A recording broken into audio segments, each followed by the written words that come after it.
ಹುಬ್ಬಳ್ಳಿ ಜಿಲ್ಲಾ ಸಮಿತಿ ವತಿಯಿಂದ ಇವತ್ತು ಹುಬ್ಬಳ್ಳಿಯಲ್ಲಿ ಏನು 22ನೇ ತಾರೀಕು ಕಾಶ್ಮೀರದ ಪಾಲ್ಗಾಮ್ನಲ್ಲಿ ಒಂದು ಘೋರ ಭಯೋತ್ಪಾದನಾ ದಾಳಿ ನಡೆದಿದೆ.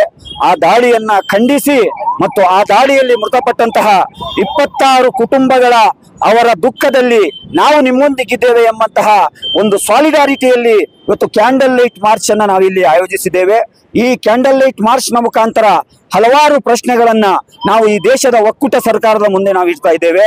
2,000 ಜನರು ಪ್ರವಾಸಿಗರು ಪ್ರತಿನಿತ್ಯ ಹೋಗು ಬರುವಂತಹ ಆ ಪಾಲ್ಗಾಮ್ ಪ್ರದೇಶದಲ್ಲಿ ಯಾಕೆ 22ನೇ ತಾರೀಕಿನಂದು ಓರ್ವ ಭದ್ರತಾ ಸಿಬ್ಬಂದಿ ಇರಲಿಲ್ಲ? ಯಾಕೆ ಅಲ್ಲಿ ಸೇನೆ ನಿಯೋಜನೆ ಆಗಿರಲಿಲ್ಲ? ಈ ಪ್ರಶ್ನೆಯನ್ನ ನಾವು ಒಕ್ಕೂಟ ಸರ್ಕಾರದ ಮುಂದೆ ಇಡ್ತಾ ಇದ್ದೇವೆ.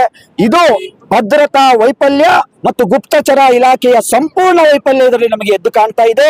ಹಾಗಾಗಿ ಈ ಪಾಲ್ಗಾಮ್ ದುರಂತದಲ್ಲಿ ಮೃತರಾಗಿರುವಂತಹ ಕರ್ನಾಟಕದ ಶಿವಮೊಗ್ಗ ಮೂಲದ ಮಂಜುನಾಥ್ ರವರ ಕುಟುಂಬವನ್ನ ರಕ್ಷಣೆ ಮಾಡುವಂತಹ ದೃಷ್ಟಿಯಲ್ಲಿ ನಮ್ಮ ಸಹೋದರ ಆಬಿದಲ್ಲಿ ಏನು ಹುತಾತ್ಮರಾಗಿದ್ದಾರೆ, ಅದೇ ರೀತಿ ಏನು 26 ಕುಟುಂಬಗಳಲ್ಲಿ ಹುತಾತ್ಮರಾಗಿದ್ದಾರೆ, ಅವರ ಕುಟುಂಬದೊಂದಿಗೆ ನಾವಿದ್ದೇವೆ ಎಂಬಂತ ಸಂದೇಶವನ್ನ ಇವತ್ತಿನ ಈ ಕ್ಯಾಂಡಲ್ ಲೈಟ್ ಮಾರ್ಚ್ ನ ಮುಖಾಂತರ ನಾವು ನೀಡ್ತಾ ಇದ್ದೇವೆ. ಅಮಿತ್ ಶಾ ರವರು ನಿಮ್ಮ ಸ್ಥಾನದಲ್ಲಿ ಮುಂದುವರಿಯಲಿಕ್ಕೆ ನಿಮಗೆ ಯಾವುದೇ ನೈತಿಕತೆ ಇಲ್ಲ. ಈ ದೇಶದ ರಕ್ಷಣೆಯ ವಿಚಾರದಲ್ಲಿ ನೀವು ಈ ದೇಶದ ನಾಗರಿಕ ರಕ್ಷಣೆಯ ವಿಚಾರದಲ್ಲಿ ನಿರ್ಲಕ್ಷ್ಯವನ್ನು ತೋರಿದ ಕಾರಣಕ್ಕೆ ನೀವು ತಮ್ಮ ಸ್ಥಾನಕ್ಕೆ ರಾಜೀನಾಮೆಯನ್ನು ನೀಡಬೇಕು ಮತ್ತು ಈ ಪಾಲ್ಗಾಮ್ ಭಯೋತ್ಪಾದನಾ ದಾಳಿಯನ್ನ ಉನ್ನತ ಮಟ್ಟದ ತನಿಖೆಗೊಳಪಡಿಸಬೇಕು.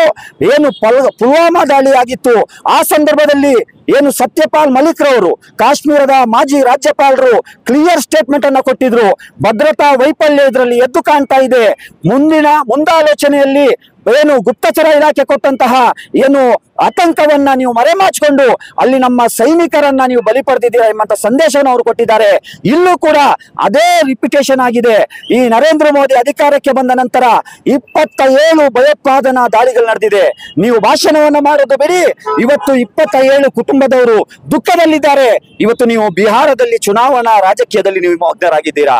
ನಿಮಗೆ ಕಿಂಚಿತ್ತು ಮಾನವೀಯತೆ ಇದ್ರೆ ನೀವು ಈ ದೇಶದ ಪ್ರಧಾನಮಂತ್ರಿಯ ಹುದ್ದೆಯನ್ನ ಅಲಂಕರಿಸಿದ್ದೀನಿ ಎಂಬಂತಹ ಕನಿಷ್ಠ ಸೌಜನ್ಯ ಪರಿಜ್ಞಾನ ನಿಮಗಿದ್ರೆ ನೀವು ಬಿಹಾರದ ಚುನಾವಣಾ ಪ್ರಚಾರವನ್ನು ಮೊಟಕುಗೊಳಿಸಿ ಈ ಸಂತ್ರಸ್ತ ಕುಟುಂಬಗಳಿಗೆ ಭೇಟಿ ನೀಡಿ ಸಾಂತ್ವನ ನೀಡುವಂತ ಕೆಲಸ ಮಾಡಬೇಕು. ನಾವು ಇವತ್ತು ಏಕೋದರ ಸಹೋದರರಾಗಿ ಕರ್ನಾಟಕದ ಎಲ್ಲ 6.5 ಕೋಟಿ ಜನರ ಪರವಾಗಿ ನಾವು ಈ ದೇಶದ ಏನು ಅತ್ಯಂತ ಭಯೋತ್ಪಾದನಾ ದಾಳಿಯನ್ನ ನಾವು ಖಂಡಿಸ್ತೇವೆ, ಉಗ್ರವಾಗಿ ಖಂಡಿಸ್ತೇವೆ.